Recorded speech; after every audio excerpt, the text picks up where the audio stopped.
So, lots of questions about how you're going on to represent clients and what you're going to be doing for them, and all kinds of great stuff. But I do want to spend just a little bit of time talking about Kimberly Cameron.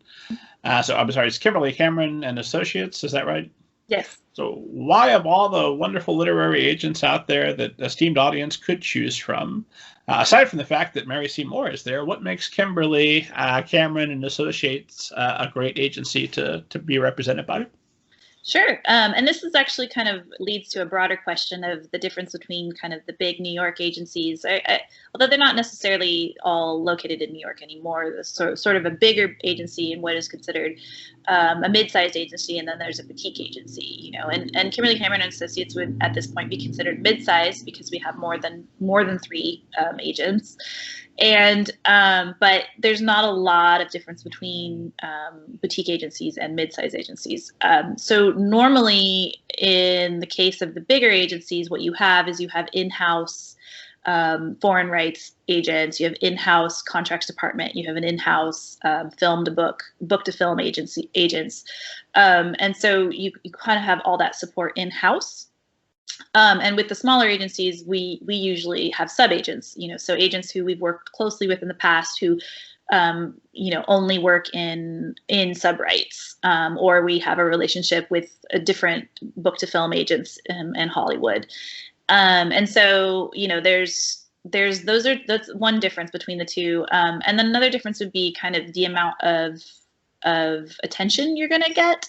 So I like to say that, although we don't have the big agency names, so you're not going to have kind of the big reputation, what you are going to get is constant communication from me. I have a very select client list. I keep it small so I can manage, so that I can respond to every single one of my clients, even the ones who aren't published yet, or maybe the ones that were published at one point and are struggling to find their sophomore project. A lot of times those type of clients may get dropped by a bigger agent or a bigger agency. Whereas, in my case and most of my colleagues' cases, we work with our clients long term until we get them published.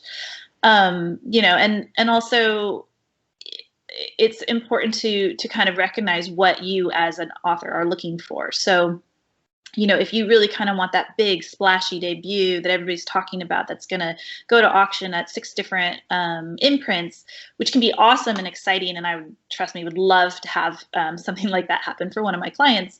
The odds of it happening at a smaller agency with a smaller, it's definitely smaller. So, you have to really kind of consider when you're querying those agents. And I know there's that lingering question of like, well, what if it's the only agent who makes you the offer? But if you have a choice, and you do have a choice, even when you start querying, it's something you should be thinking about.